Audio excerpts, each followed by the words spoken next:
y'all. Hope you're having a good day. So today I'm going to attempt a YouTube video on making chicken and dumplings. So a little backstory for you. My mom made the best chicken and dumplings ever.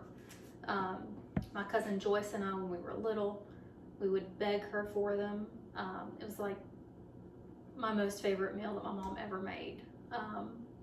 And she made them a lot in the wintertime, specifically for my birthday she would make them, and for my daughter Hope's birthday. So Hope's birthday is actually coming up on Wednesday of this week, and I've made chicken and dumplings plenty of times, but they're never quite as good as my mom's. But hopefully she'll be cooking with me from heaven today and will help me along the way so that they'll be really good. So to start, it's really easy. Just have a pot of water here, and I'm adding some bone-in chicken breast to it.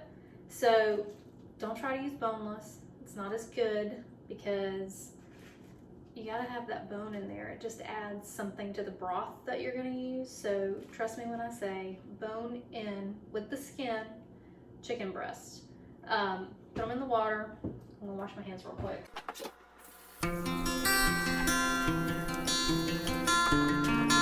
Okay, so to the pot with the water and the chicken breast, I'm gonna add a decent amount of salt and some pepper. And I'm just gonna turn this on and let it simmer and boil. I'll show you what it looks like. And a lot of times when you're boiling chicken like this, it has like a residue that comes to the top of the water. And what I do is I just kind of skim that off the top so that it's not gonna hurt you, but I just skim it off the top when I'm getting ready to take the chicken out. And then I will show you the rest. It's fairly easy. I hope that I can write this down as a recipe because my mom never had it written out anywhere. It was just, all up here. So I've watched her do it about 1,000,000 times, and I've done it myself a fairly decent amount. Hope will tell you that mine are pretty darn good, but they're not quite as good as grandma's. But hopefully, like I said, they'll be as good today. So comfort food, specifically in the South in the fall and winter, is what I love. I love soups and hearty things like that. So if this is something that you guys like, I would love to continue showing you some of these recipes, especially ones that my mom was such a pro at creating and making. She was just excellent in the kitchen, and I don't think, with the exception of maybe one time, I don't think I ever had a bad meal that she cooked. So I would love to know what you guys love and what recipes your mom might be famous for or was famous for. Okay, so you see kind of that on the top. I'm just gonna kind of skim that off. There's not a ton on there, but I just want to get a little bit of it off as much as I can.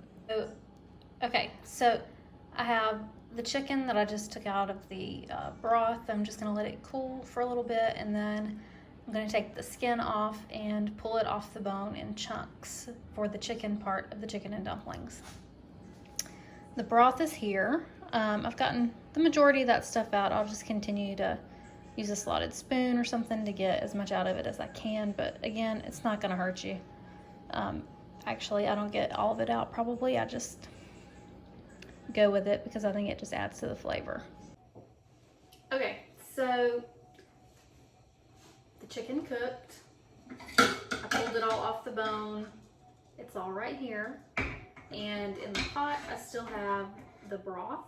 And then I actually added a chicken bouillon cube just because I think it gives it a little bit more flavor. And also, side note, you can use as much chicken as you want. I personally would eat all dumplings and no chicken if it were up to me. But you do it however you want. There's no set amount that you have to use. I used 4 small chicken breasts with the bone in. So, I would say I got maybe 2.5 to 3 cups of chicken pulled off the bone from that, and I put it in like chunks like this. So I will show you guys some close-ups of everything as I'm doing it as well. It's just hard to hold the camera as I'm cooking, but I will try and move my tripod and stuff around so that you guys can see really well. Okay. Okay, so the pot is here. Like I said, it's just the broth and 1 chicken bouillon cube that's dissolved. It's not boiling yet, but I'm gonna add some milk to it because that's what makes it creamy, of course. So, and I know I'm not measuring, I'm sorry.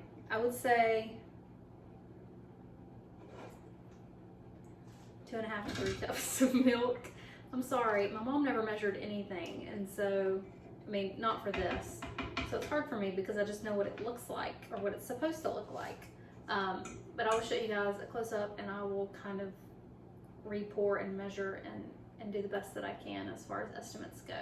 The thing about cooking is that you can make it your own. So, you know, a lot of it is trial and error, and I've taught myself how to make things just from tasting it and seeing how it works and what looks good and when it looks right. So yeah, I wanted to show you guys what it looks like in the pot. I am probably going to see if I have a bigger pot that I can use or transfer these to a different pan because I like a lot of dumplings and I'm worried that this might boil over, but we'll see.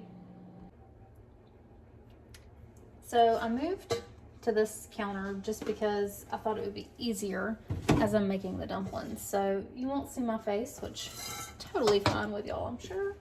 But the dumpling part is, to me, the most important part because that is the best part of the whole thing. Take my rings off real quick. So things that I think you have to use when you're making dumplings. I make them just like I make my biscuits, except I use whole milk, regular milk instead of buttermilk. Must-haves: White Lily, unbleached, self-rising flour. Don't just get White Lily self-rising, it is not the same. Unbleached, self-rising. It's got a red label. It's the only thing my mama ever used to make biscuits with, and I would say that she was the best biscuit maker ever. And so I would say this is probably 3 cups of flour right there that you have to use. Crisco. As my daddy would say, Crisco will do you proud every time. Of course, he says it with an accent that I can't quite pull off, but regardless. And again, I don't measure anything, so I'm really sorry, but practice makes perfect. First time I ever made biscuits with my mom, I said, "We don't measure anything, Mama. How am I supposed to do it?" She said, "You'll figure it out. Just keep doing it until you get it right." That's how I taught myself. So that is what I have done. I just cut the Crisco or the shortening into the self-rising flour. And it'll get the right consistency here. Probably gonna add a little bit more. So hopefully with the video and lots of practice, you guys will understand what I'm doing here. I will try to estimate some measurements when I write this out, but it's really hard when you don't have a recipe that you follow to write it out. I'm gonna do just a little bit more in there. So again, when I'm making regular biscuits, I use non-fat buttermilk. But when I'm doing dumplings, I use regular, and I use whole milk. So I wouldn't try to use skim milk or anything. If you're making chicken and dumplings, then It doesn't really matter. You're not eating healthy anyway, so just use the whole milk. It's better. Tastes better. Okay. So, consistency is right there. And then milk. So, I just add a little bit at a time because you can always add more, but you can't take it back out.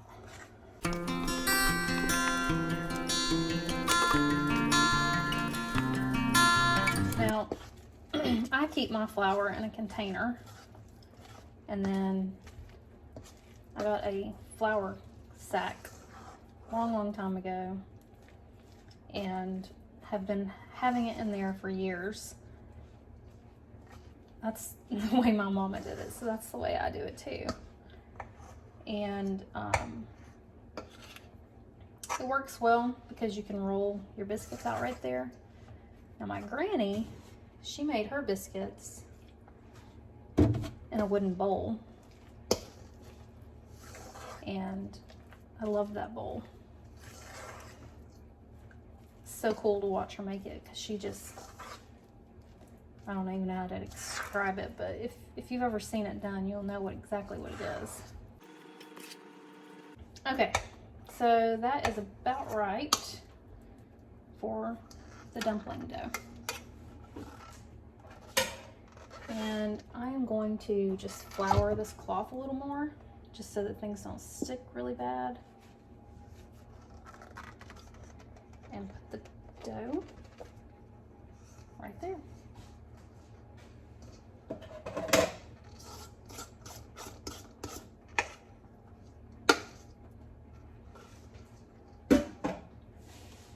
Put a little on top here.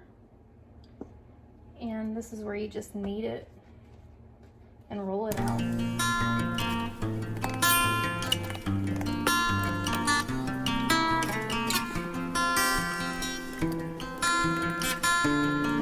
I don't know how you guys like your dumplings. Some people think that a restaurant that shall not be named has the best dumplings around because it's supposed to be a country restaurant.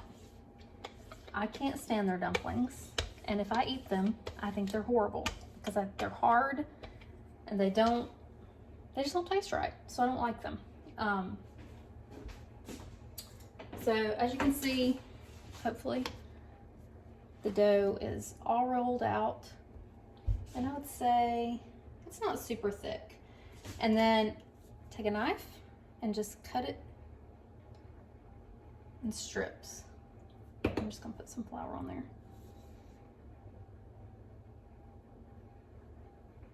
Just like this. And then I'll cut this way too so that they won't be super big.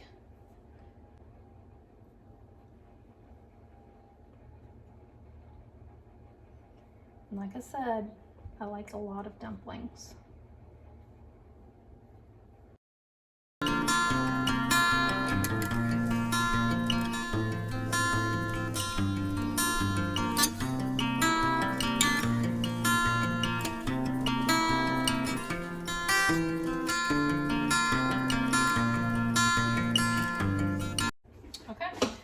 So you can see they're all cut right there, ready to go in to the broth and the milk that we have mixed together. That is getting ready to come to a boil. So when they come to a boil, I'll show you how to put them in. All right, so here is the broth boiling with the milk that I added, and I did add some salt and pepper too. Here are all my dumplings that I cut up. I just put them on a plate so it would make it easier to drop them in. So one of the things that is key when you're dropping dumplings in is not to put them in the same spot. So I'll show you what I mean. I just drop that one in and it'll kind of float back up to the top. It's really easy at first because there's none in there, but once they start all floating to the top, you will see. And I just kind of gently move them around, because if you do it too hard, then they won't, they'll break which I do not want at all.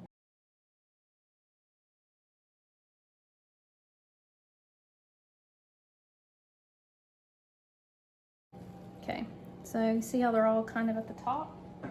You have to kind of maneuver and create a spot for you to drop them down, which it's not a big deal. I do wish my pot was bigger, or maybe I shouldn't have put quite as much milk in here, but I like them to be creamy and thick.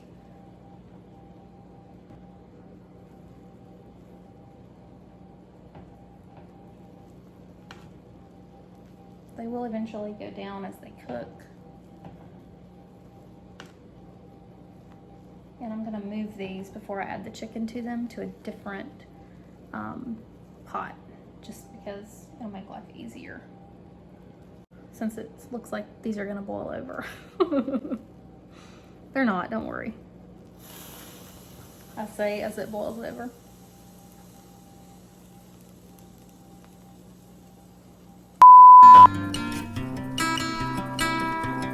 Okay, so I moved everything over to an electric skillet because it just cooks nicer and better. And as you can see, the dumplings are cooking up great. I haven't added the chicken back yet because I like for the dumplings to cook first. But I'm getting ready to add the chicken back so that you guys can see exactly what it will look like. So I'll just throw it in and then I'll stir it too. But I just kind of do it gently because, again, I don't want those dumplings to break up.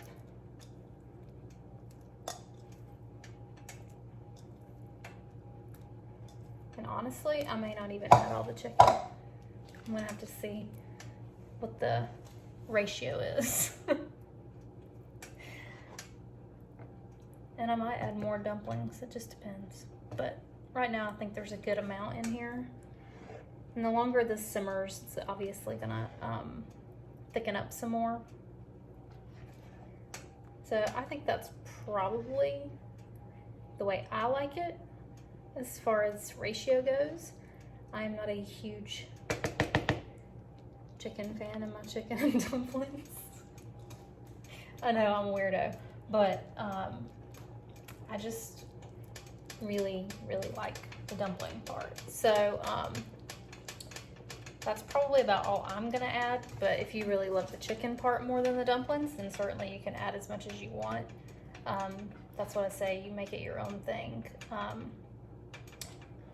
So I'm just gonna let these simmer until we're ready to have dinner, but they are pretty much done.